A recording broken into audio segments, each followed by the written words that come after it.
고생 많이 하셨습니다. 수고들 많이 하셨습니다.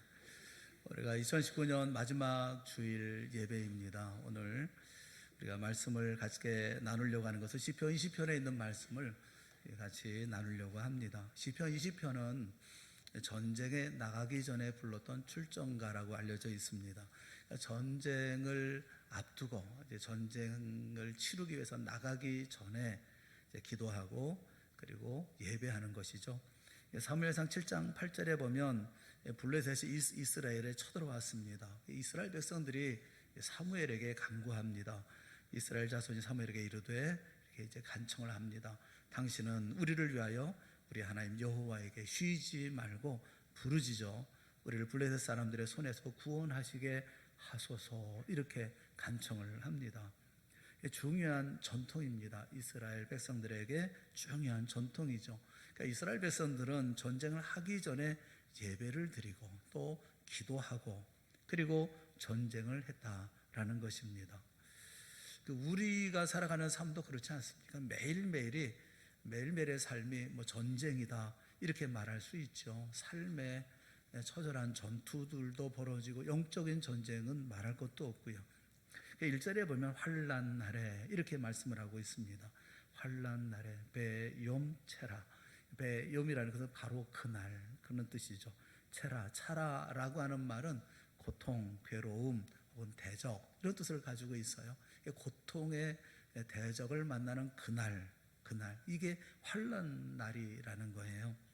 이 환난 날이 뜻하는 것은 그러니까 전쟁이죠. 이 환난은 정상으로 돌아가지 못할 때, 뜻대로 되지 않을 때, 모든 것이 다 무너지기 일보 직전의 어떤 순간, 이때를 환난 날 이렇게 얘기를 하고 있는 거죠. 우리 인생이 그렇지 않습니까? 모든 것이 정상적으로 돌아가지 않죠. 뜻대로 되지 않습니다. 베드로전서 5장 8절에 보면 근신하라 깨어라 이렇게 말씀합니다. 근신하라 깨어라. 왜 그렇습니까? 너희 대적 마귀가 우는 사자같이 두루다니며 삼킬 자를 찾고 있기 때문에. 사도 바울도 디모데전서 6장 12절에 보면 믿음의 선한 싸움을 싸우라 그렇게 말씀합니다. 믿음의 선한 싸움을 싸우라. 영생을 취하라. 이를 위하여 네가 부르심을 받았고 많은 증인 앞에서 선한 증언을 하였도다 이렇게 고백하고 있어요. 삶 전체가 다 전쟁이라는 거예요. 깨어 있어야 된다는 겁니다. 근신해야 된다는 거예요. 선한 싸움을 싸우라는 것입니다. 어떻게 하면 우리가 이 삶 가운데 이런 전쟁이 벌어졌을 때 우리의 삶 속에 벌어지는 전쟁에서 이길 수가 있을까? 일단 전쟁이 벌어지면 이겨야 되는 건 아니겠어요? 피할 수도 없고 포기할 수도 없고 항복할 수도 없는 것이 우리 인생의 삶이 아닙니까? 이런 전쟁 같은 이런 모든 상황에 이르게 되었을 때 우리가 어떻게 승리할 수 있을지 오늘 본문은 우리에게 충고해 주고 있고 교훈해 주고 있습니다. 두 가지만 우리가 오늘 생각을 해보려고 합니다. 먼저 전쟁에서 우리가 승리하기 위해서 우리가 해야 할 일이 뭐냐? 반드시 여러분 기억하십시오. 예배입니다. 첫째는 예배로 시작하라는 거예요. 1절부터 3절에 있는 말씀을 우리 다시 한번 읽어볼까요? 1절부터 3절 다 같이 시작. 환난 날에 여호와께서 내게 응답하시고 야곱의 하나님의 이름이 너를 높이 드시며 성소에서 너를 도와주시고 시온에서 너를 붙드시며 내 모든 소재들을 기억하시며 내 번제를 받아주시기를 원하노라. 아멘. 환난 날에 무엇을 합니까? 전쟁을 앞두고 이 고난의 이 날을 맞닥뜨리기 전에 제일 먼저 했던 것은 이스라엘 백성들이 소제를 드리고 번제를 드리면서 예배했다라는 거예요. 시편 20편이 우리에게 보여주는, 가르쳐주는 중요한 메시지가 있습니다. 그게 뭐냐면 우리가 전쟁을 치를 때 정말 중요한 것은 무기도 아니고 병사들의 수도 아니고 병사의 사기라든가 지도자의 전략이 아니라는 거예요. 이 전쟁을 치를 때 정말 중요한 것은 예배가 중요하다라고 말씀하고 있는 거예요. 믿음이 중요하다는 거죠. 전쟁을 치르는데 엉뚱하게 왜 예배가 먼저 나옵니까? 먼저 예배를 드린다는 게 무슨 의미를 가지고 있느냐면 세 가지 정도의 뜻이 있습니다. 의미가 있습니다. 첫째는 하나님의 주권을 인정하는 게 예배예요. 전쟁을 앞두고 예배를 드린다는 것은 하나님이 모든 능력의 원천이 되신다. 하나님의 능력과 주권을 인정합니다 라는 표현이에요. 그래서 유다의 아사 왕이 구스와 전쟁을 할 때 역대하 14장 11절에 보면 그렇게 고백하죠. 아사가 그의 하나님 여호와께 부르짖어 이르되 여호와여, 힘이 강한 자와 약한 자 사이에는 주밖에 도와줄 리가 없사오니. 무슨 고백입니까? 전쟁의 모든 승패는 하나님께 달려 있습니다. 승리하고 지는 거, 우리의 구원과 우리의 실패 모두가 하나님께 달려 있습니다. 문제의 열쇠는 하나님께 있습니다 라는 고백이죠. 하루의 전쟁에서 승리하기 위해서 우리는 새벽마다 나와서 기도합니다. 새벽 기도한다는 게 뭐냐면 오늘 하루의 삶 속에서 승리하는 것, 이 모든 건 하나님께 달려 있습니다 라는 주님의 주권을 인정하는 것이죠. 하나님께 승리가 달려있다는 것을 인정하지 않고 믿지 않는 사람들은 기도도 하지 않고 예배도 하지 않습니다. 예배는 하나님의 주권을 인정하는 거예요. 주님이 모든 것의 원천입니다 라는 것을 인정하는 것이 예배예요. 또 한 가지 예배의 의미가 뭐냐면 변화입니다. 하나님 앞에서 자신을 세워 고치는 변화를 말하는 게 예배예요. 여러분, 미신이라는 게 어떤 것입니까? 미신이라고 하는 것은 신을 달래서 자기의 목적을 달성하는 거, 그걸 미신이라고 그럽니다. 뭐 푸닥거리하고 굿하고 점쟁이 찾아가고 뭐 이렇게 그 공통점이 뭐냐 하면 어떻게 해서든지 신을 달래서 자신의 목적을 달성하겠다라는 것이거든요. 중요한 것은 자신은 변화하지 않습니다. 자신은 달라지지 않아요. 나는 그대로 있고 오직 내가 원하는 뜻, 내가 원하는 목적을 이루겠다, 이렇게 접근하는 게 미신이에요. 교회 안에도 이런 미신적인 믿음을 가지고 있는 분들도 간혹 계시죠. 우리가 보통 회개한다라고 얘기하잖아요. 이 회개라는 말 한자를 보면 뉘우칠 회와 고칠 깨, 이 두 가지를 씁니다. 그래서 회개라고 얘기합니다. 그러니까 회개라는 게 뭐냐면 뉘우치는 거예요. 그리고 고치는 거예요. 그게 회개인 거예요. 어떤 분은 농담처럼 얘기하면서 한국 교회는 회만 있고 개는 없다, 그렇게 얘기를 해요. 그러니까 뉘우치고 눈물 뚝뚝 흘리고 회개하고 또 그리고 그것 때문에 내가 잘못했습니다 고백은 하는데 문제는 뭐냐면 변화가 없다는 거죠. 고치지를 않는다는 거예요. 진정한 예배는 하나님의 말씀을 듣고 통회하고 그리고 변화되는 것입니다. 전쟁을 해야 되는데 우리가 해야 할 일은 뭐냐면 첫째는 하나님의 주권을 인정하는 것이고 또 한 가지는 뭐냐면 내가 변하지 않으면 전쟁을 할 수가 없어요. 하나님 앞에 하나님의 말씀을 통해서 믿음 가운데 내가 변화된 가운데 내가 전쟁터에 나가야 되는 거 아니겠어요? 이 변화된 나를 통해서 주님께서는 역사해 주는 것 아니겠습니까? 이게 예배죠. 예배의 또 하나의 중요한 의미가 뭐냐면 나의 변화입니다. 전쟁에 나가기 전에 내가 변화되지 않으면 그러면 전쟁을 치룰 수가 없는 거죠. 옛 모습 그대로 살 수는 없는 거죠. 또 세 번째 예배의 의미가 뭐냐면 그 집중하는 부분이 다르다는 거예요. 추구하는 점이 달라진다는 겁니다. 우리가 집중해야 될 것이 있고 버려야 될 것이 있잖아요. 이거 언제 명확하게 깨닫느냐면 예배할 때 깨닫는다는 겁니다. 7절부터 9절 말씀을 보면 예배자의 변화된 시각에 대해서 우리가 말씀하고 있죠. 우리 다 같이 한번 보겠습니다. 시작. 어떤 사람은 병거 말을 의지하나 우리는 여호와 우리 하나님의 이름을 자랑하리로다. 그들은 비틀거리며 엎드러지고 우리는 일어나 바로 서도다. 여호와여, 왕을 구원하소서. 우리가 부를 때 우리에게 응답하소서. 그들은 병거를 의지하고 말을 의지하지만 우리는 하나님의 이름을 자랑합니다. 그들은 비틀거리고 엎드러지지만 우리는 일어나 바로 섭니다. 하나님, 우리를 구원해 주시옵소서. 그러니까 예배라는 것은 달라지는 거예요. 그러니까 그들의 가치관과 우리의 가치관이 달라지는 것입니다. 우리의 추구하는 점과 그들의 추구하는 점이 달라지는 거예요. 왜냐하면 하나님께서 우리에게 예배 가운데 눈을 열어주셨기 때문에 그렇습니다. 예배에 집중하고 예배를 잘 드릴 때 우리는 집중해야 될 것과 그 다음에 버려야 될 것이 명확해지는 것이죠. 예배 잘 드리는 분들은 이걸 버릴 줄을 알아요. 뭘 버려야 될까? 지난번에 차를 타고 가면서 어느 집사님이 그런 얘기를 하더라고. 어렸을 때 자신이 가서 이렇게 사과 농장에 가서 일한 적이 있다, 이런 얘기를 하시더라고요. 요즘에 사과 맛있게 나오잖아요. 사과가 크고 실하고 열매도 또 당도도 있고 아주 맛있게 먹잖아요. 이분의 얘기가 뭐냐면 그 사과 하나를 만들기 위해서 얼마나 노력을 많이 하는지 모른대요. 많은 손이 간다는 겁니다. 나무 하나마다 걸음을 다 줘야 되고, 그리고 뿐만 아니라 그 꽃이 피면 그냥 뭐 사과나무에 꽃이 하얗게 핀다는 거예요. 근데 그걸 그냥 내버려 두면 꽃꽃마다 전부 다 열매가 맺혀가지고 쓸모없는 열매가 되어진다는 겁니다. 그래서 꽃을 다 따줘야 된대요. 가가지고 일일이 꽃을 다 딴답니다. 다 따고, 그래서 몇 개만 남겨놓고 거기에만 집중할 수 있도록 이렇게, 그 다음에 가지치기를 또 한다는 거죠. 그렇게 해서 이렇게 만들었을 때 그 남겨진 꽃에서, 그 가지에서 실하고 아주 큰 그런 사과가 열리게 되어진다는 거예요. 생각해 보니까 참 우리가 하나 사과를 먹는데도 이게 쉽지는 않구나 하는 생각이 들어요. 이 나무 하나도 열매를 맺는데 집중해서 할 때 거기 아름다운 열매, 큰 열매, 실하고 맛있는 열매를 맺힌다, 이렇게 이야기하는 거 들어오면 예수님의 말씀이 생각나더라고요. 예수님이 요한복음 15장 2절에 보면 물은 4개 붙어 있어 열매를 맺지 아니하는 가지는 아버지께서 그것을 제거해 버리시고 물은 열매를 맺는 가지는 더 열매를 맺게 하려 하여 그것을 깨끗하게 하시느니라, 그렇게 말씀하고 계셔서 풍성한 열매를 맺을 때에는 필요한 것, 그 다음 필요 없는 것, 이걸 제거한다는 것을 말씀해 주고 있잖아요. 여러분, 우리 인생이 너무 분주하지 않나요? 너무 많은 것을 추구하며 살지를 않습니까? 왜 그렇습니까?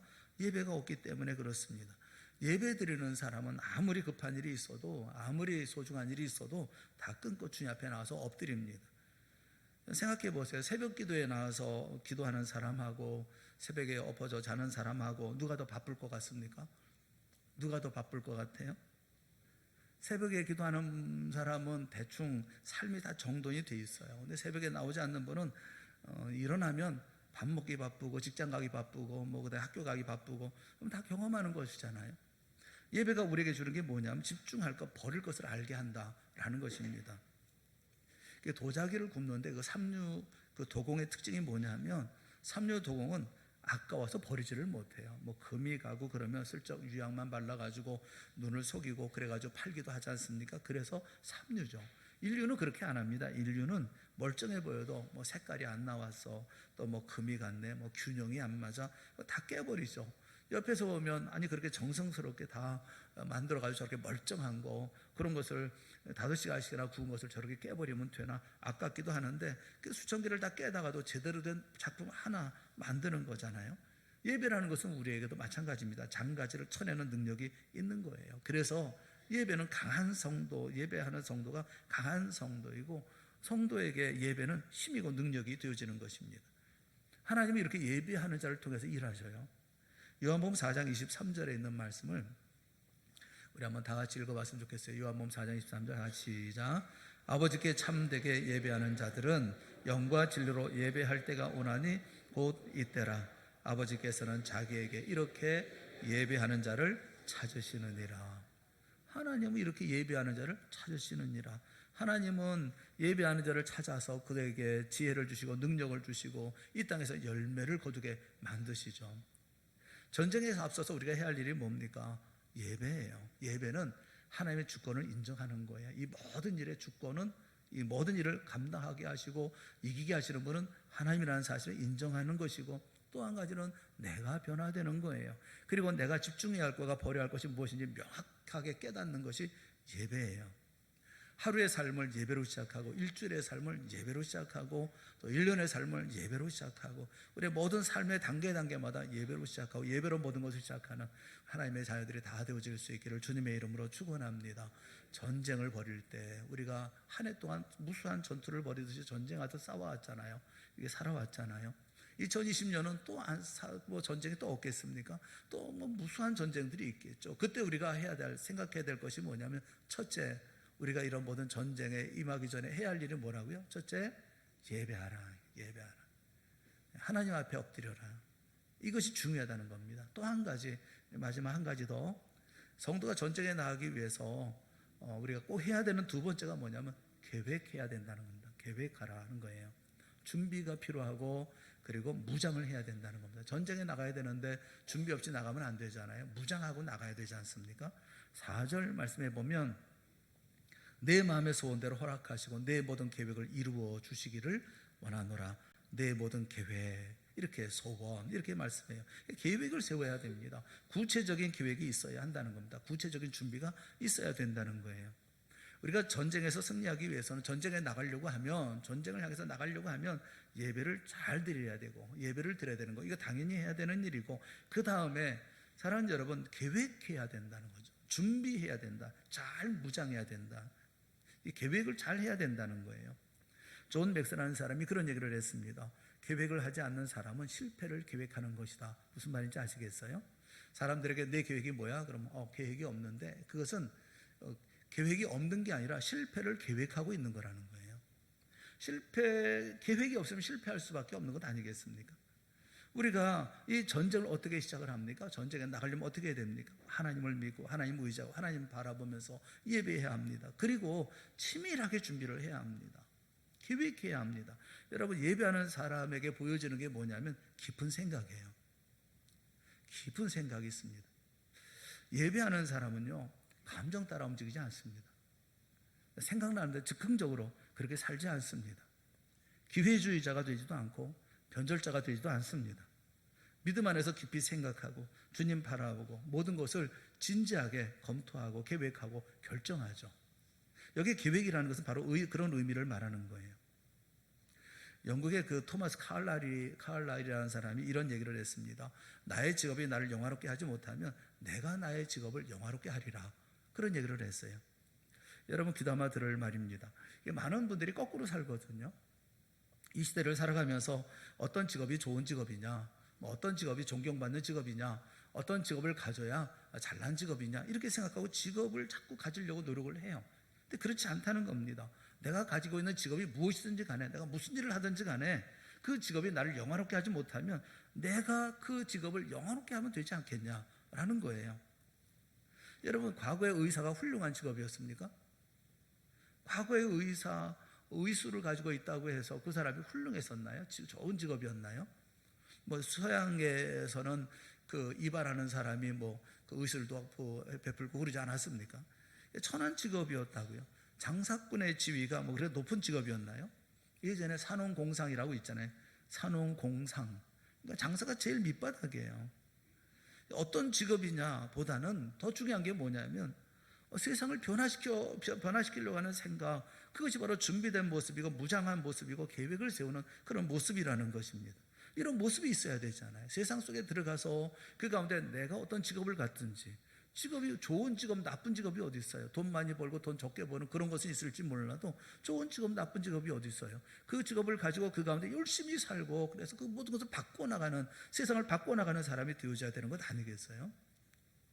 전에 보았던 책이 있는데 그 책 가운데 한심해서 제가 보면서 참 답답하다 이런 생각이 들었어요.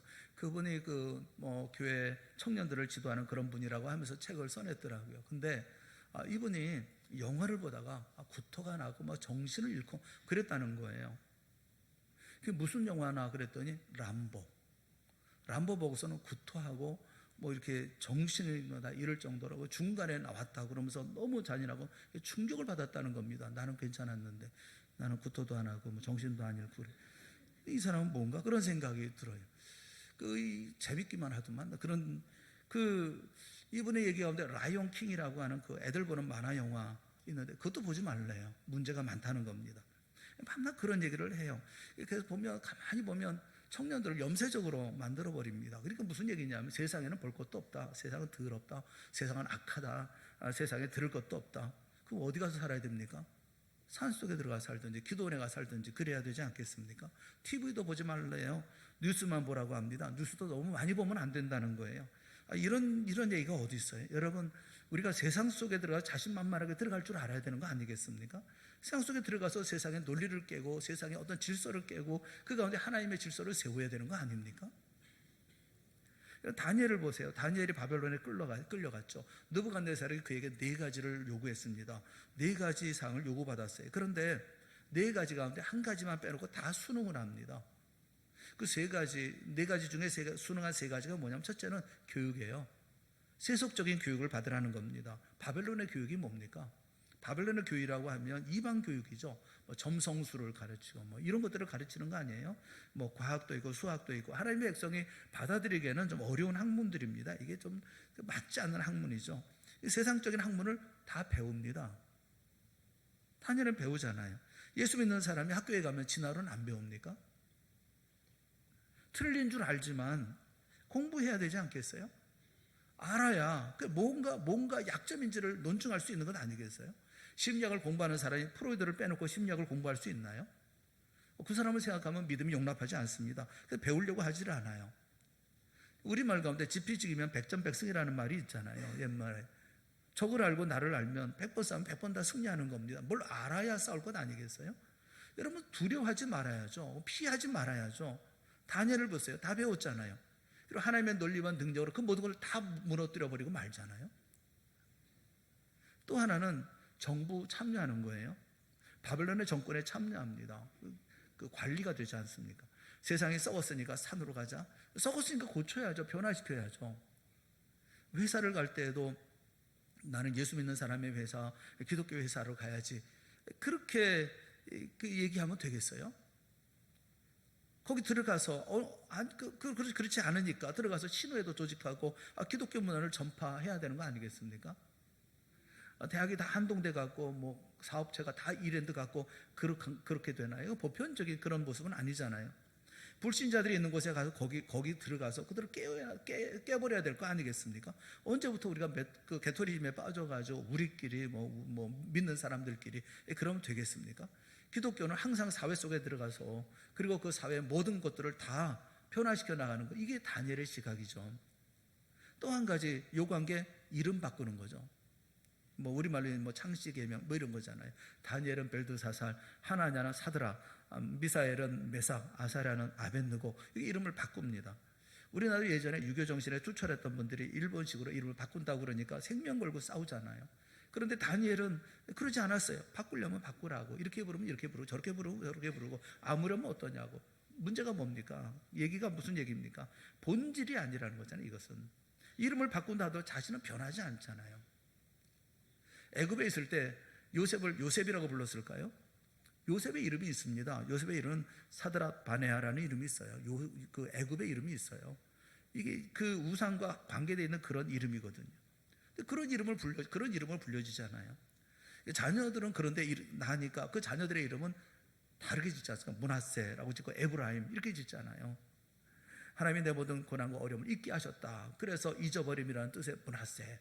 큰아들 나니까 므낫세라고 짓고 하나님이 나를 번성하게 하셨다. 창성함이라는 둘째 아들 에브라임 이렇게 이름을 짓잖아요. 내 자녀들의 이름은 그렇게 짓잖아요. 이런 데 그렇게 관여하지 않거든요. 개의치 않거든요. 나는 애굽식으로 이름을 짓지는 않거든요. 누가 나를 불러주는 게 그렇게 중요하지 않거든요. 그런데 하나만큼은 양보하지 않죠. 4가지 중에 3가지는 다 양보합니다. 그리고 순응합니다. 그런데 한 가지는 양보하지 않아요. 그게 뭐냐면 우상에게 바친 음식 먹어라. 이거 양보하지 않습니다. 생명 걸고 싸웁니다. 우상에게 절하라. 풀무불에 던져진다 할지라도 거절합니다. 못합니다. 기도하지 말라. 다니엘이 사자굴에 들어갈지언정 전에 하던 대로 기도합니다. 저는 우리 모두가 이런 믿음의 사람이 되어질 수 있기를 주님의 이름으로 축원합니다. 깊은 믿음의 영적인 생각을 가지고 지혜롭고 현명하게 판단하고 믿음을 가지고 판단하고 치밀하게 계획하고 흔들림 없이 생명 걸고 실행해 나가는 거, 이게 계획이거든요. 그래서 우리 모두가 세상을 변화시켜 나가고 세상을 뒤집어 놓는 그런 믿음의 사람들이 되어야 되는 것이 아니겠습니까?